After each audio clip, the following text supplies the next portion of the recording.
Hi guys, it's me Darlene, welcome back to my channel. If you didn't know this already, I'm from the UK, or I'm British, clearly. I have lived in America, in New York, for the last 3+ years. Today's video is clearly from the title, 10 things that Americans do that confuse British people, slash that we find weird, or that we don't like, that we actually hate and that we find really annoying. So when I say British people and American people, I'm talking specifically about this British person, and the American people that I'm talking specifically about are the New Yorkers that I've encountered over the last 3+ years. So just, you know, don't get in your feelings like this, but this is just my personal experience. So if you haven't subscribed to my channel already, do just stop for 1 second, click that subscribe button. I post brand new videos every single week. If you enjoy this video, let me know and I'll make more. Let's do this. So number 1 is money. Now, if you would like to make any British person uncontrollably nervous and start sweating profusely and feel uncomfortable, just ask them directly, slap bang in their face, how much money do you make every year? Growing up in the UK, I was never taught, you don't talk about money like that. Americans, however, talk about money a lot. A friend of a friend told me, she's British and she lives in America as well, and she told me that she went to a party and she started speaking to this guy. Within the first minute of speaking to this guy, he had already asked her credit score. What? It's just not a taboo subject here. Also, I've noticed that Americans, especially in New York, like to ask you which area you live in, and I've even had someone say, oh, how many housemates? Do you live alone? And it was so much to the point that I thought, are you just asking me that because you're trying to figure out how much money? And they also do this thing where, I'm sure British people do this as well, but they ask you your job, and then it kind of determines how much money you make, and then it determines how important you are to talk to. They want to know how much you're worth speaking to, literally. Number 2, accent. So I say something, American. Oh my god, you're British? Oh my god, I love your accent. Dolly, thank you. I like yours too. American. I don't have an accent. A lot of Americans don't consider the way that they speak an accent. They insert Oxford Dictionary definition of an accent. Everyone has an accent. It's the way that you speak. It's just the way that you speak. And a different accent to my accent is an American accent. If they have like a standard general American accent, then they won't think, they'll only consider a southern accent or a different, or like a really, really strong West Coast, like surfer dude, California, an accent. Tipping culture in America. Here, you tip regardless. If I go to a restaurant, sit down and have a meal, you have to tip. Like you have to tip. Okay, so this is the definition of a tip. I'm gonna put it on the screen. This is the definition of a tip. So regardless of if your waitress or waiter literally has a face like a sack of potatoes and does not even smile and just literally brings your food over, you still have to tip them, and generally at least 15%. So I met a girl and she told me that when she was a teenager or like a younger, she worked at a restaurant and they didn't pay them a wage at all. Nothing. Not even like $5. Nothing. The only money that they made was from their tips, which surely is illegal. And if it's not illegal, it needs to be. Restaurants don't just sometimes pay ridiculously low wages, which I think is ridiculous because then it's putting it on the customer to then pay. Now, I don't mind tipping. I get it. Tips are important. But what I don't like is that a lot of waitresses and waiters just don't do anything extra because they know that they're going to get tipped anyway. So then it's not a tip, is it? It's actually me just paying your wage. It should be a government thing where they have to pay waitresses and waiters, the restaurant has to pay them a living wage. Because I'm coming in to buy my vegan falafel platter with rice and whatever. I'm not coming in to pay Terence's rent. When you go to those places where it's just like a takeaway place, where you just like, you know, it's like a little, you just grab in like a burger and chips to take home and eat, they then flip that screen over and it's like, would you like to give 10, 15, 20% tip or like whatever? And I'm like, wait, you expect me to tip you, literally the limited interaction of you taking my money, and I'm gonna go home and eat that probably off of with my own cutlery, off my own plate, and then I'm gonna have to clean those plates up and clear my plate away. So what am I paying that tip for? And then like you feel guilty because a lot of these places are like small and they flip the screen around and then everyone in the line can see whether or not you're a cheap bastard or not. And it's like annoying because it's like, am I really cheap? I'm not sitting down, like I like to tip people when I want to tip people. The subway is, it's disgusting. This is specifically New York, obviously. Do you know what? Sometimes when I'm on the subway, I wonder if I'm endangering my like lungs and like my general health and well-being from just breathing the air under there because it's so dirty. I question how often it gets cleaned. There's a video of me trying to buy a ticket. And this is, I'll show you, I'll insert it here because I'm sure I've still got it. So I'd gone to buy my ticket and the screens that they use, this is the only way you can buy a subway ticket by the way, like a weekly ticket, you have to buy it at these machines or talk to MTA staff. You don't want to do that. You just avoid it at all costs because they're just so mean, generally.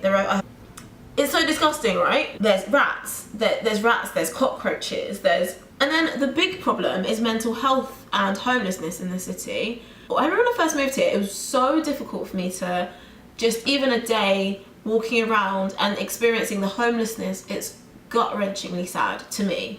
I think people are desensitized to it now, and you actually have homeless people living on the subway because they have nowhere else to go. And I thought to myself, like, if I was homeless in the city, where would I go in the extremes of weather? And because it doesn't close, it's like 24 hours, they can just sleep there, like they can get a night's sleep there, I guess, until the police or whoever move them on. But it just creates this kind of atmosphere on the subway where you're like, a lot of it is mental health. These people just don't get the care they need. In London, we close our subway, most of them. Now some of them run 24 hours, but there's just barriers to get in and to get out, and there's people that man the stations. It's like, it's a different vibe under there.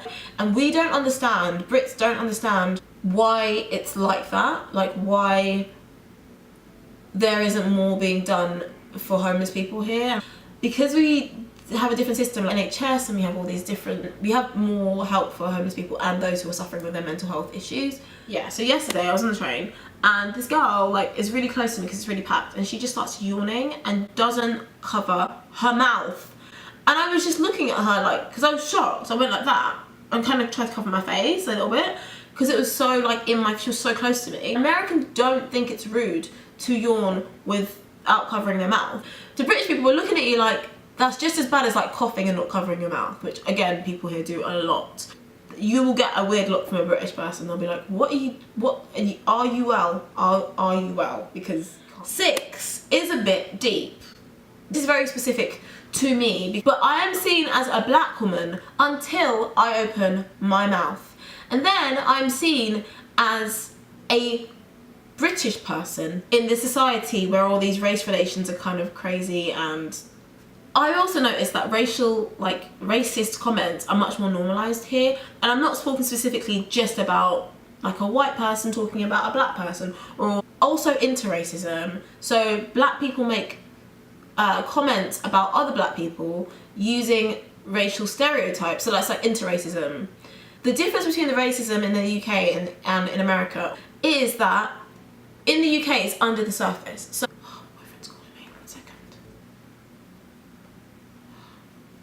babe, I'm filming, can I call you back in a minute?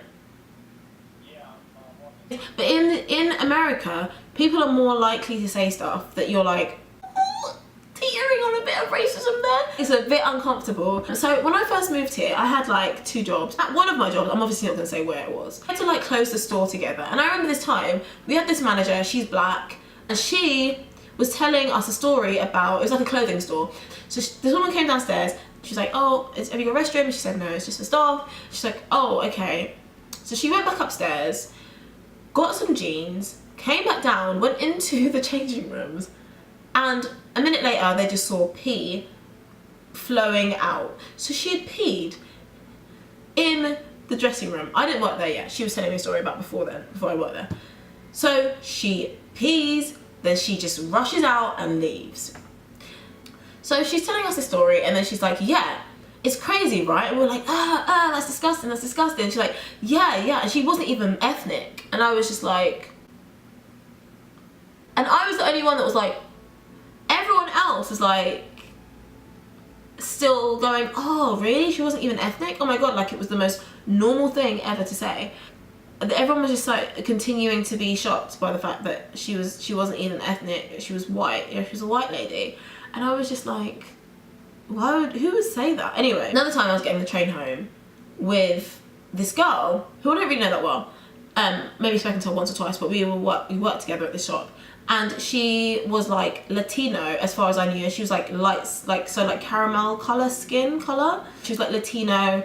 And so we were talking about our managers, and she was just like, oh yeah, I really hate bleep. Let's call her Sandra, it's not her name. But oh, I really hate, oh my god, Sandra, she's just so, like so rough. And then, but you know how Jamaicans are. And I was just like, and I was just shocked, and I was just like, okay, cool, I didn't really say anything. And then she got off the train shortly after, thank god. So a few weeks later, this same manager that she was talking about, I was talking to her, and she was just like, oh, like, where are you from? And I was like, oh, my family are Antiguan. And she's like, no way, me too. She wasn't even Jamaican. She's Antiguan. And so this girl was talking to me as if like, oh, you know how those people are, as if to say like, I'm not. Like, number one, even if it was just Jamaica, like Jamaica and Antigua are really close together. Like, we're all Caribbean, like we're very close together. You can have the same complexion, same whatever, and be from Antigua and be from Jamaica. So it was really weird. So 7 is recreational drug use. So it's really normalised here, and we find it quite weird. I think in the UK we have a problem with alcohol. Like, yeah, I feel like people drink way too much in the UK, whereas here it's replaced with drugs. And it's just, people function like, I feel like they function on drugs, like they all, it's crazy. It's like drug use is just, there's a lot more drug use than there is being drunk, like being visibly drunk. And I didn't really catch on to it because it can be a bit more subtle, because people just take it every day and then it's just they normalise it here. Or like even weed, like smoking weed, like being high and stuff like that is just really like normalised, like in everyday society. You notice it when people, in the way that people talk about drugs, or when you see like listings for houses and they're like no smoking but 420 friendly. Like 420 is like a whole day dedicated to weed, which I didn't even know about until I worked with people and they were like, oh yeah, they're like laughing at me because I didn't know. In the UK, alcohol is so normalised, like going to the pub all day is really normal, whereas taking a lot of drugs, like not just weed but like other drugs, is so much more normal here than it would ever be in the UK. This is another taboo one. This is how people speak, and I'm not talking about just the fact that we have different accents. Americans are so formal, and I feel like I'm being told off sometimes when I'm just not. Like, it's just, they're very direct, and they're very, the way that they speak is more like military sounding than us Brits, because we're like, no, like we're more poetic with the way that we speak, or we dance around subjects, whereas Americans go straight to it and there's just no in between. Like, we're just like, in the way that people round off an email is like best, or regards, or it's like really we're like, whereas we're like all the best, thanks so much, or we're just more like scared, so too scared of being impolite that we are overly polite is what British people are. Even my boyfriend, like it took me a long time to realise that rather than saying what you up to today, he's like, what's your plan? And I would just be like, my plan? What do you mean, what's my plan? It was just, yeah, so that's like a thing I had to be able to talk about. Oh, what's your ETA? What? My ETA? Oh, my estimated time, like how long do you reckon it will take, is what a British will say. What time do you reckon you'll be here? Which is, I guess, ETA is just all about abbreviations and shortening things to be more efficient. That's what I think Americans are like compared to Brits. We don't speak like that. We'll be like, oh, what time do you reckon? Oh, no worries, babe. En route. En route is what it is meant to be in French, right? En route. I've got a really bad French accent, but route, en route is the way a Brit, like you'd say in English, en route. But then Americans say en route. And for some reason it really bugs me. My worst one is when Americans say soccer, but not when they say it. You can call it whatever you want, but it's when they correct me for saying its actual name, which is football. I will never ever stop saying football because that is what it is called. I'm sorry, it's not soccer, it's actually football. The rest of the world calls it football. If you want to call it something else, that's fine, but when they correct me, literally drives me up the wall, and I'm like, I don't like being corrected like that. Like, I would never correct an American that says sneaker, because that's what you say. But then when I say trainer, that's what I say, so it's fine. Like, this is the better way to say it, is, oh, is that what Brits say for sneaker? Because you're trying to learn then. Oh, okay, cool. Not trying to correct.